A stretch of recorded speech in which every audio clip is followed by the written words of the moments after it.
ரஜக்கா சீக்கிரம் காயப்படுங்க துணியெல்லாம். அங்க பாருங்க மேகம் அப்படி கருத்துட்டு வருது, மழை வந்துரும் போலயே. சீக்கிரம் காயப்படுங்க. என்ன வச்சிருக்கீங்களா? எனக்கு என்னமோ இன்னும் 5-10 நிமிஷத்துல மழை ஊத்த போகுதுன்னு நினைக்கிறேன் நானு. அடியே அம்மா நீ வேற. 7 மணிக்கு நான் 4 பெட்ஷீட் இருந்துச்சு துவைச்சு போட்டேன். காய போட்டேன்னா அப்புறம் 8 மணிக்கு பார்த்து மழை வர மாதிரி இருந்துச்சு, வந்து எடுத்துட்டு போனேன். அப்புறம் மறுக்கா வந்து போட்டேன். இப்ப மறுக்கா மழை வர மாதிரி இருக்கு. என்னம்மா இப்படி மாத்தி மாத்தி வந்துட்டே இருக்கு. நான் என்னதான் பண்றேன்னு எனக்கே தெரியல. நல்ல வெயில் அடிக்கன்னு துணி காய போடலான்னு வந்து அப்பதான் டக்குன்னு மேக அப்படி கருத்துட்டு வந்து மழை வந்துடுது. எப்படியோ இன்னைக்கு ஞாயிற்றுக்கிழமைங்கிறதுனால எங்க வீட்டுக்காரர் வீட்டுல இருந்தாங்கக்கா, அதனால அவங்கள வச்சு நான் எப்படி சமாளிச்சுட்டேன். இங்க பாரு, இது கிளைமேட்டா இது ஒரு நாளைக்கு 4 தடவை ட்ரெஸ் மாத்துற மாதிரி மாறிட்டே இருக்கு. காலையில ஏசி ஆன் பண்ணா குளிருது, ஆஃப் பண்ணா வேர்க்குது, ஜன்னலை திறந்தா தூசியா உள்ள வருது, அப்படி காத்தடிக்குது.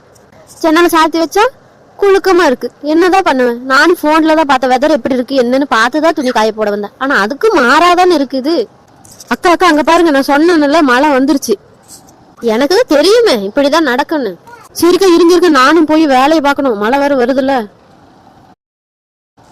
அக்கா என்னக்கா இது? அங்க பாருங்க, டக்குன்னு மேகமழை கலைஞ்சு வெயில் வெளியே வர ஆரம்பிச்சிருச்சு. என்னக்கா நடக்குதுங்க?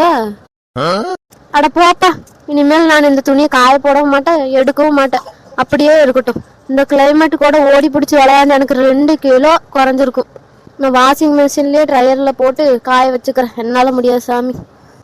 ஆமாக்கா, இந்த வெதருக்கு நம்மளைய மாடிக்கும் கீழையும் இறங்கி வச்சு நம்மளுக்கு ஒரு எக்ஸசைஸ் தருதுக்கா. அத மறுபடியும் ஆரம்பிச்சிருச்சு. நான் கிளம்புறேன் சாமி. என்னதான் ஆச்சு நம்ம ஊருக்கு ஒன்னும் தெரியலையே சாமி. உங்க ஊர்லயும் இதே மாதிரி கிளைமேட் மாறி இருந்துச்சுன்னா நீங்க எந்த ஊருன்னு கமெண்ட்ல சொல்லுங்க.